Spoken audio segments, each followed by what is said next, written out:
Fresh Morning. La Fresh Morning. Sur les 104.5, on est avec Jean-Paul. Jean-Paul, bonjour. Bonjour la fraîche. On parlera de quoi ce matin? On va parler d'une tribune qui a été signée par 26 chefs d'État et de gouvernement, qui est parue hier dans plusieurs grands journaux internationaux, par exemple du Daily Telegraph en passant par le journal Le Monde jusqu'à El País. Cette tribune-là, comme je l'ai dit, signée par 26 chefs d'État et de gouvernement, également le directeur général de l'OMS, Tedros Adhanom Ghebreyesus, ces derniers appellent à l'adoption d'un traité international sur la préparation et la riposte aux pandémies. Il faut savoir que cette pandémie de la Covid-19 est la plus grave à laquelle l'humanité a dû faire face depuis la fin de la Seconde Guerre mondiale, d'autres disent même depuis le début de ce siècle. Et évidemment, lorsque l'on regarde les différentes stratégies qui ont été mises en œuvre, on est obligé de constater malheureusement que c'est le repli sur soi, c'est le chacun pour soi plutôt, qui a été le mode de gestion de la pandémie par les États. Et donc, évidemment, il fallait également revoir donc au point d'intégrer la coopération sanitaire ou la diplomatie sanitaire dans les nouveaux moyens de gestion de manière globale et concertée de cette Covid-19. Et donc, ces chefs d'État et de gouvernement-là et le directeur général de l'OMS appellent donc à la mise en œuvre des contours d'un nouveau traité international qui va, en l'espèce, permettre de renforcer la coopération internationale dans divers domaines afin d'assurer une réponse efficace à l'émergence de nouveaux enjeux sanitaires, parce qu'il est clair que cette Covid-19 n'est pas la dernière pandémie à laquelle l'humanité devra faire face. Donc les chefs d'État conscients de cette situation, ils estiment donc que l'entraide est vitale pour améliorer le système d'alerte et la mise en commun d'informations en cas d'apparition d'un nouveau virus ou de nouvelles pandémies. Et pour cela, qu'est-ce qu'il faut ? C'est là évidemment où le vaccin va jouer une place centrale, on le voit ici. Notamment, il faut que cette coopération, dans le cadre de l'apparition de futures pandémies, puisse s'organiser, notamment au niveau de la recherche, de la production et de la distribution de moyens médicaux nécessaires pour contrer cette pandémie-là. Et en l'occurrence, il s'agit, en termes de moyens médicaux, il s'agit non seulement de traitements curatifs, mais de traitements préventifs. Et justement, dans ce cadre-là, la coopération internationale doit être évidemment renforcée. D'autant plus qu'il y a aussi une autre réalité que le Covid-19 est venu étaler au grand jour.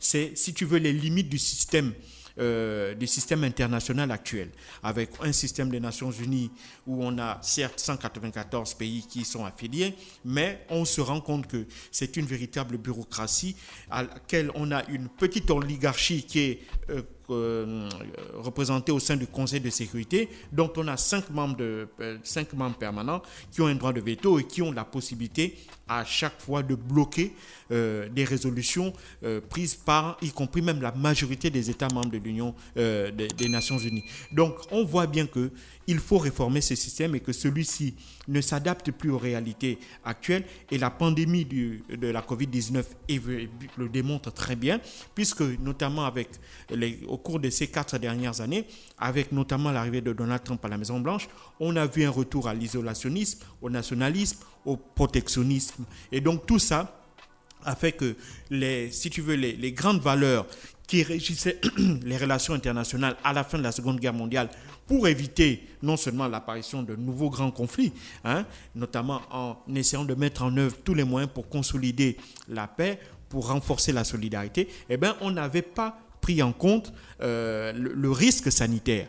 On avait juste pris le risque de guerre civile ou le risque de conflit armé, mais jamais on n'avait pris en compte le risque sanitaire. Or, aujourd'hui, on se rend bien compte que, évidemment, avec cette pandémie de la Covid-19, l'humanité tout entière a fait face au même moment à un même risque. Et donc, pour cela, évidemment, lorsque l'on regarde les différentes réponses qui ont été apportées, comme je l'ai dit, on est obligé de constater que d'un côté, on a des pays riches qui ont les moyens financiers, qui ont les compétences techniques et scientifiques pour eux, trouver des médicaments ou les élaborer ne pose pas véritablement un problème parce qu'ils ont les unités de recherche, ils ont les universités qu'il faut et ils ont les capitaux. Mais de l'autre, et là c'est la grande majorité de l'humanité, on a des pays pauvres qui n'ont pas les moyens financiers que les pays du Nord, qui n'ont pas le plateau technique, qui n'ont pas ces compétences techniques et scientifiques. Et eux, évidemment, sont les grands perdants de la lutte contre la pandémie et seront certainement aussi des grands perdants contre la lutte contre d'autres pandémies dans le futur, à condition que l'on change le paradigme aujourd'hui, à savoir que d'un côté, on a ceux qui ont les moyens de se défendre contre une éventuelle pandémie et qui font tout pour évidemment pour conserver ces moyens-là en priorisant, ça c'est tout à fait normal, leur propre population.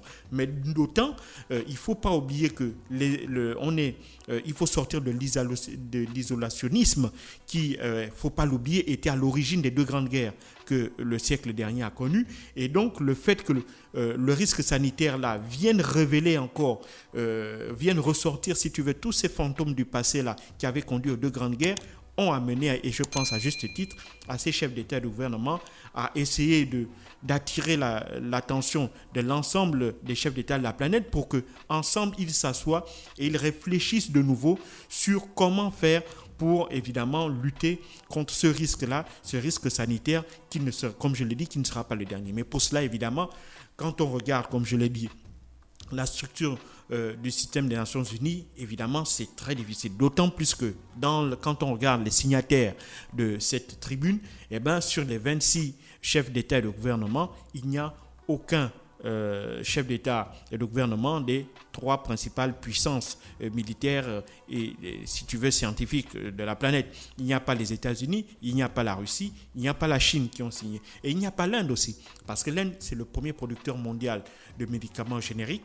L'Inde est l'un des tout premiers producteurs mondiaux de vaccins. Ils ont, au cours de ces 30 et 40 dernières années, su développer une industrie pharmaceutique qui est reconnue comme parmi les plus performantes au monde. Et l'Inde est justement l'un des fers de lance de la production à l'échelle industrielle du vaccin. Il faut savoir que, par exemple, le vaccin AstraZeneca est produit en grande partie en Inde au niveau de l'Institut du Sérum indien, le S2I.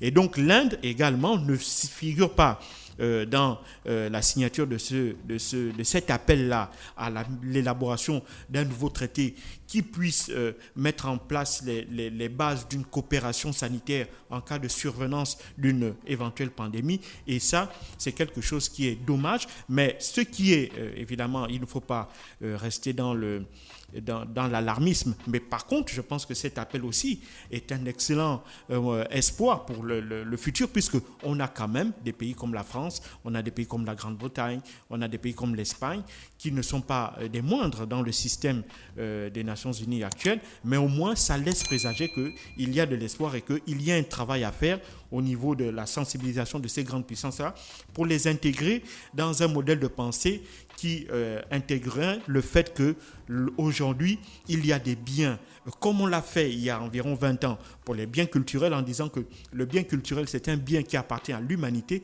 et il doit donc avoir un statut particulier qui n'a absolument rien à voir avec les biens de consommation courants, les biens commerciaux et autres. Et il faut aussi que l'on intègre dans certaines situations des biens à caractère technique et scientifique, comme les médicaments, comme les vaccins, pour que ces biens-là aussi soient sortis du giron de simples produits commerciaux et soient considérés au même titre que les biens culturels comme des biens particuliers, comme des biens d'exception, surtout en situation exceptionnelle, comme c'est le cas actuellement pour la crise sanitaire pandémique mondiale. Merci Jean-Paul qui revenait donc sur l'actualité internationale ce matin sur les 104.5 Urban FM, la station urbaine dans Luda Fresh Morning. Restez connectés, on va faire un tour en musique. Da Fresh Morning.